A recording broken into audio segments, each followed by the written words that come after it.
I'm calling these the lost boys, even though there's a girl in here, but they are lost. These kids, they're lost in time and in memory and everything. Richard Everett, 1994, 15-year-old boy, white boy. He'd been, some of these, I was actually filling up when I was reading some of these actually. He'd literally been, I've got 3 sons, all being 15, I know what they were like when they were 15. He'd been to play football with his friends. He was not involved in any gangs or whatever. And he was picked up by Bangladeshis and killed, basically. I think he was beaten to death, poor kid. It's still clear that they haven't actually found all his killers. They have imprisoned one person, and the case is officially closed. It's just gone, and nobody knows this kid's name. They've tried to put memorials up for him, but I think some of them have been vandalised as well. This one is particularly harrowing. In 2004 in Glasgow, Chris Donald, with a K, who was 15 years old again, was kidnapped by 5 Pakistani men, driven around Scotland, beaten, knifed, and then set on fire as he bled to death. Now, again, this young kid, Chris Donald, he wasn't involved in any gangs or any crime. He was literally just walking home, and these Pakistani guys were looking for a white person to kill.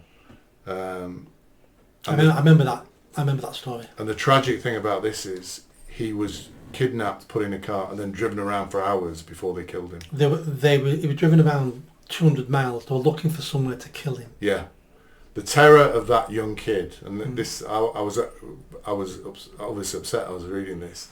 The terror in that young 15-year-old child as he was driven around, not knowing what was going to happen with these guys, and then ultimately killed. And eventually they did arrest and these guys. They had to bring someone back from Pakistan. Yeah, they fled. They'd gone back. The BBC barely covered it. There was barely any publicity about this case, and it is horrific. And it was a purely racial crime based on the fact that he was a white kid. Do you remember Charlene Downs? Yep.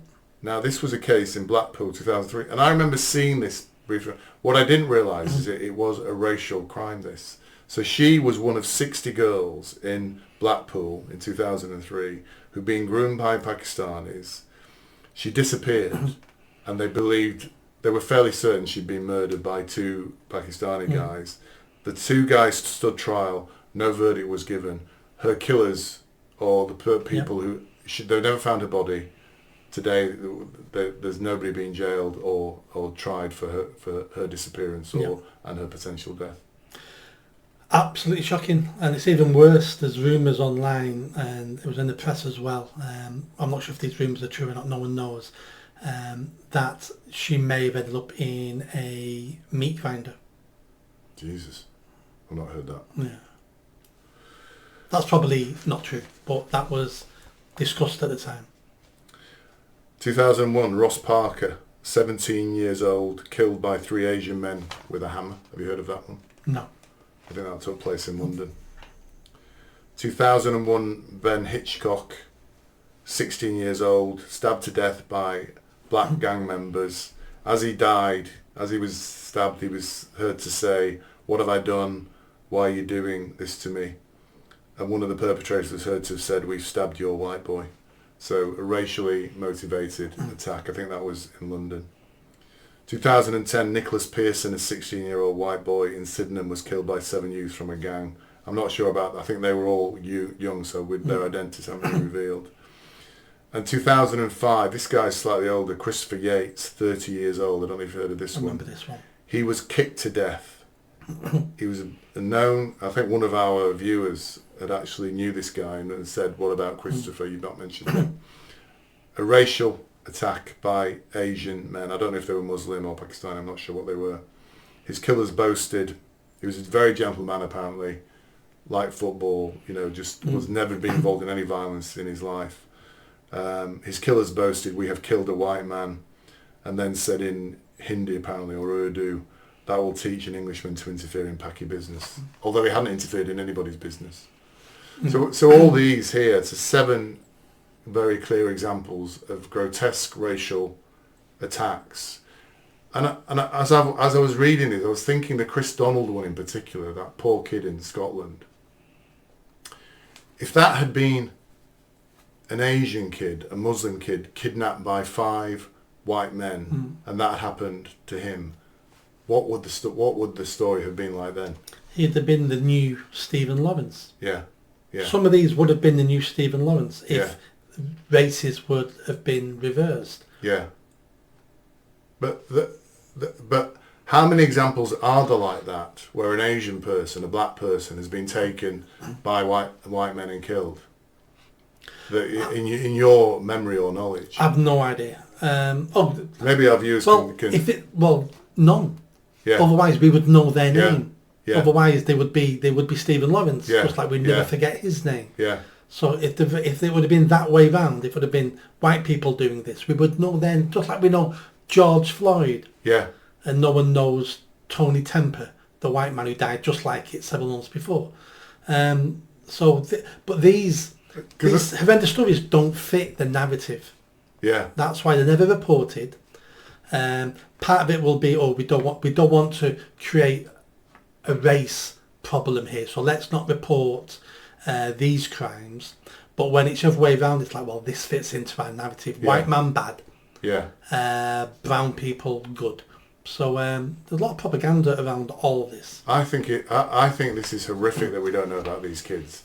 The Chris Donald story, I remember as a child, and I guess this is part of the indoctrination that I was subjected to as a child along with everybody else. There was a lot on television when I was a kid about racial injustice in America. And particular cases, I remember, there was one particular case, I think it was called Stompy something, a black kid in the South, who, about the age of Chris Donald, who winked at a white girl. You may have heard this story. It's like, he winked at a white girl, and then they tracked him down, the Ku Klux Klan, and basically killed him. They lynched him. But he was only a young kid, and I remember seeing that at the time as a young man. But was that current at the time? It was current at the time. It was in the 1950s or 60s or something. Oh yeah. So it wasn't. Yeah. So when you read it in the 70s, 80s, it wasn't. It hadn't happened. No, it hadn't happened then. No. This is part of the indoctrination, Yeah. the horrific racial behaviour, Ku Klux Klan in the It might be in the 1930s or 40s. I don't know. Yeah. But I remember reading that story and feeling the same emotions that I felt when I read about the Chris Donald story. Thinking about that poor kid in America, the black kid, and what happened to him, and how horrific it must be, how scared he must have been, or whatever. Then I read that about Chris Donald, and I just thought, I've never freaking heard this story before. And it's horrific what they did to him, those Pakistani guys. It's just horrific, but we don't know anything about it. We don't, and that's because being a white victim is not really a victim, is it? Because you're a white person. You're guilty. You're already guilty. You're a perpetrator anyway of something historic or institutionally. You're already a victim. You're already guilty of something. The fact you're a victim now just means you're not that much of a victim, are you? Yeah. And what did we do to those Asian men to make him do something like that?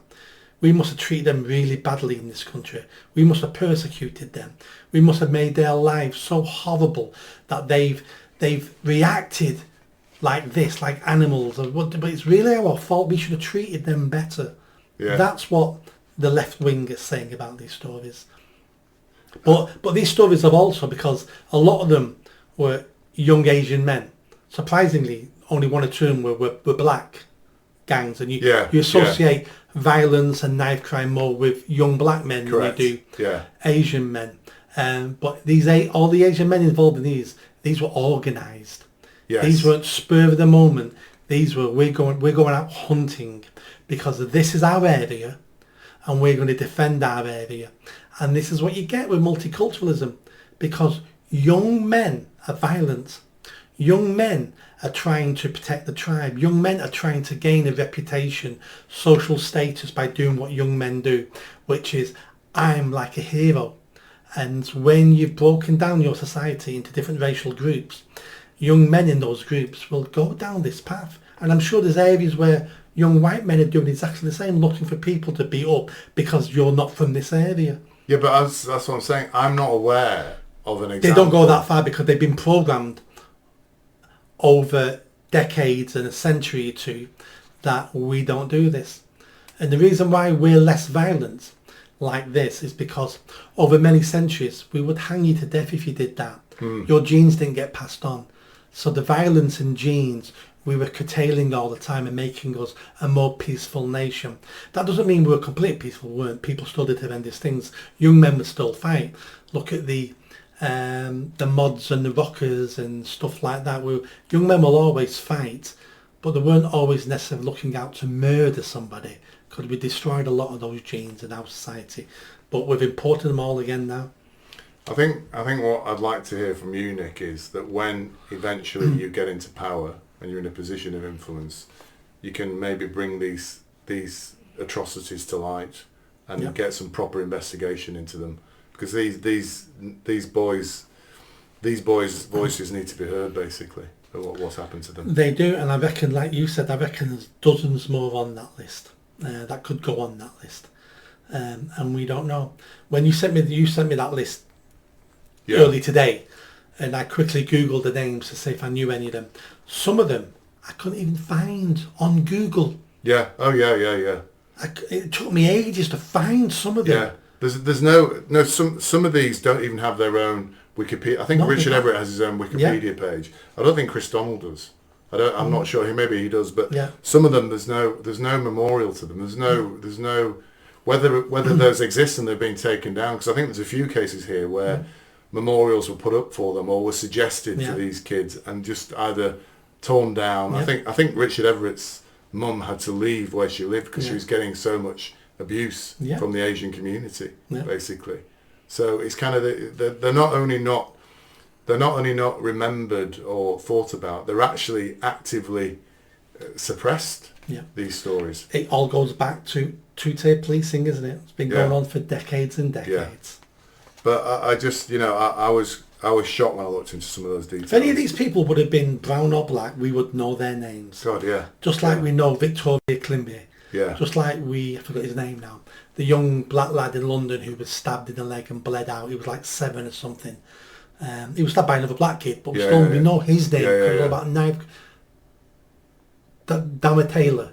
Oh, Damiola Taylor. Was he only 7, Damiola? He was something like 7 or 9 or something. He was very. He wasn't. He wasn't. He wasn't. And those are horrific stories. They deserve publicity, but these guys deserve publicity as well. Not publicity, but remember. And then we had the 2-year-old child of an immigrant who dies, and allegedly it's from mould in the house in Rochdale.